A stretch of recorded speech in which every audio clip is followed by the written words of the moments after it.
Madam Luistro. Kamote po yung pangangatuwiran nyo po. Ha? Kukunin daw niya yung mga bank accounts ni VP Sara during the committee hearing. Wow. Makukuha daw sa mga bangko at pag hindi daw sumunod ang bangko, ipapakontempt niya. Ang babaw at hindi nyo po alam ang extent ng powers of contempt ng House of Representatives or any of its committees. In a real trial, the Senate, acting as an impeachment court, maaring magkaroon ng powers to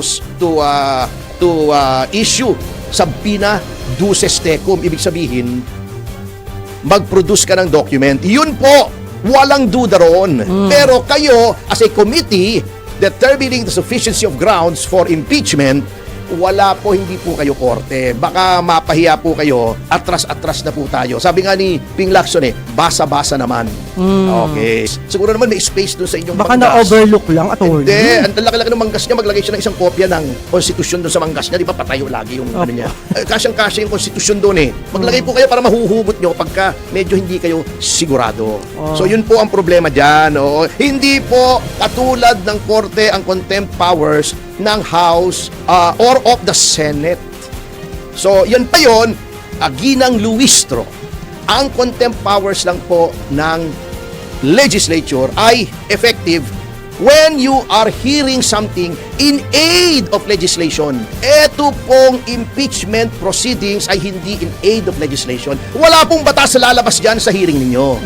So, hindi po papasok yung contempt po dyan. Because, again, that is not in aid of legislation. Basahin po ninyo, Madam Luistro, ang saligang bata. Anyway, mapunta na tayo sa mas importante.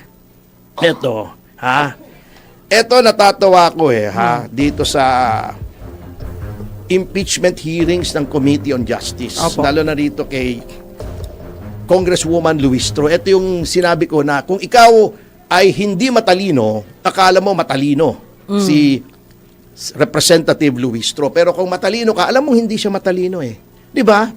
Kita mo, iginigiit nila na maghihiring daw sila sa committee. Okay naman po yan. But ang hearing po ay sufficiency ng form and substance at sufficiency ng grounds. Ng grounds. Unang-una ito natatawa ko. Kita niyo yung pattern nila Sasabihin ni Luistro, mahina daw yung answer ni VP Sara. Answer ad cautelam po yun. Pakibasa lang po kasi unang-una, kine-question po doon yung jurisdiction ng committee kasi mukhang premature yung pag-file ng isang batch ng impeachment complaint. Di ba sabi doon sa unang desisyon ng Korte Suprema, February 6. Wala namang binabanggit na iniba yun noong nag-MR. So February 2 may nag-file, may atat nag-file. Number 2, basahin nyo, wala namang ultimate facts. Puro alegasyon. Accusation is not synonymous with guilt. Sinabi na ng Supreme Court yan. You cannot go beyond the impeachment complaint. Hindi ka pwedeng lumabas doon. Hindi ka naman kasi korte. Hindi ka naman piskal. Yung sinasabi niyang, parang prosecutor kami rito. Oo, parang prosecutor kayo. Pero, yung ibinigay lang na ebidensya ron sa complaint, yun lang ang titingnan nyo. Hindi para kayo ay kumuha ng additional na evidence. Hindi kayo ay para mag-fishing expedition. Wala pong legal basis yan. Pero mambabatas siya. Oo. Hanggang doon lang. Okay. Ang papel ng committee roon, tignan yung sufficiency in form and substance at tignan yung grounds. Kung merong ground. At ang merong ground, ang rule dyan, parang sa rules of court, may ultimate facts. Ano yung ultimate facts? Eto si Atty. Topacio ay ninakaw yung aking cellphone. Alegasyon. Proof. Eto, may CCTV video, kinuha ni Atty. Topacio yung cellphone ko, nilagay sa bulsa. Ultimate fact, magnanakaw ng cellphone si Atty. Topacio. Yun. Ganun lang kasimple yun. Sasabihin mong, si VP Sara Duterte ay kinupit yung 125 million. Okay. Dapat may proof ka. Anong proof mo? COA report. Hindi pa nga final. Inabsuelto nga ng COA. How can you therefore conclude na ninakaw ni Sara Duterte ang 125 million? May question pa nga. At sinasabi pa nga, yung sinasabi ni, sino itong, si Sendanya ba yun? Sendanya? Anong Opo. pangalan nun? Sendanya. Sendanya, kumakain pa ng Mary Grace Piatos, umuwi pa. Tabingi yung kanyang pangangatuwiran. Hindi talaga nilalagay. At ang dami-dami ng general, mga dating opisyal, pati ako, alam ko yan, as a fact. Yung confidential funds, hindi talaga nilalagay yan. Ang DILG po nung panahon ko when I was ASEC at DILG Secretary si Mayor Limik, merong confidential. Ngayon, eto pa, nakakatawa rito ha. Kukunin daw niya yung mga bank accounts ng ni VP Sara during the committee hearing. Wow. Makukuha daw yun sa mga bangko at pag hindi daw sumunod ang bangko, ipapakontempt niya. Kamote po yung pangangatuwiran niyo po, ha? Madam Luistro. Ang babaw at hindi niyo po alam ang extent ng powers of contempt ng House of Representatives or any of its committees. Hindi po kayo korte. Just to prove to you na walang alam sa hangganan ng contempt powers si Luistro. Noong Quadcom, di ba, binastos-bastos nila yung kliyente ko. Yes. Binastos-bastos nila ako. Kaya nag-file ako ng ethics complaint.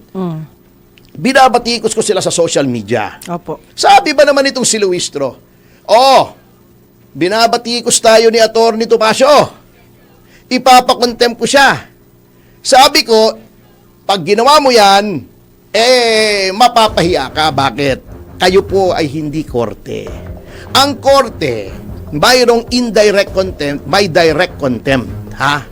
Kapag ginawa mo ang isang bagay na nakakabasto sa korte, in the presence of or so near the court, yun ang nakalagay na language, Yes. na ang korte ay nabastos, direct contempt yun. Halimbawa, minura mo yung judge o nagwala ka rin sa courtroom. Ngayon, pag sa labas ng courtroom may ginawa ka, halimbawa, binrake mo yung sub judice rule. Nagsalita ka sa media, binastos-bastos mo yung judge.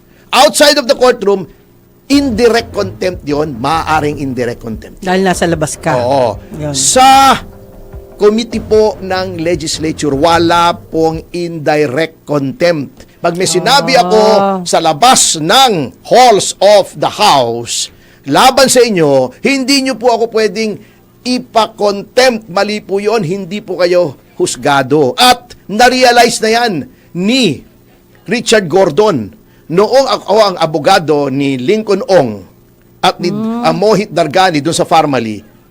Sinabi ko na kangaroo court yung Blue Ribbon Committee ni Gordon. Sabi ni Gordon, ipapakontempt kita. Sabi ko, go ahead, tingnan natin kung sinong mapapahiya. Hindi niya ginawa.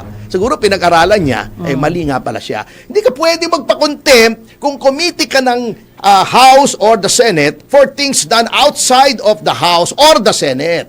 Yan sinasabi mo, pag hindi sumunod yung mga bangko, iko-contempt mo kung ayaw i-produce yung bank records ni VP Sara.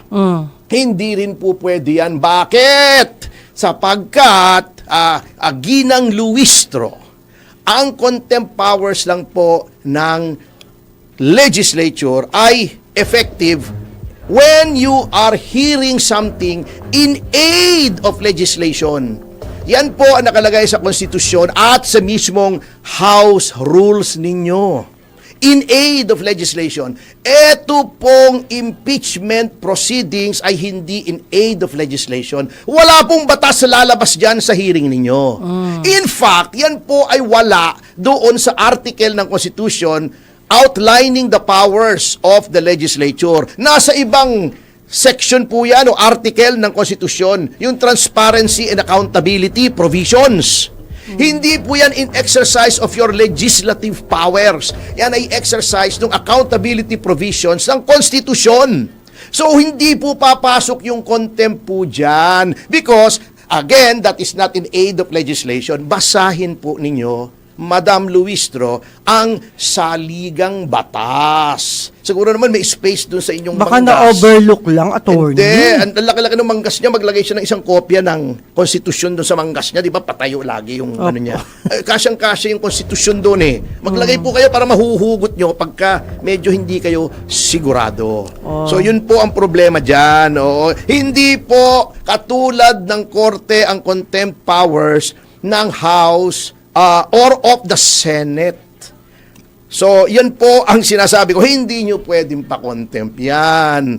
Lalabanan kayo ng bangko because of the bank secrecy law. Ngayon, in a real trial, the Senate, acting as an impeachment court, maaring magkaroon ng powers to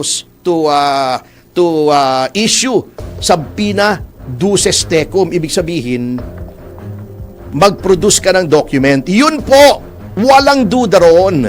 Pero kayo, as a committee, determining the sufficiency of grounds for impeachment, wala po, hindi po kayo korte. Baka mapahiya po kayo, atras-atras na po tayo. Sabi nga ni Ping Lacson basa-basa naman. Okay. Oh. Baka magsesenador siya. Kasi yun ang gusto niyang gawin hindi pwede kung magsisenador siya, pakikita niya na wala siyang alam sa batas Mabubuking siya, katulad niya, no? Oh, di ba?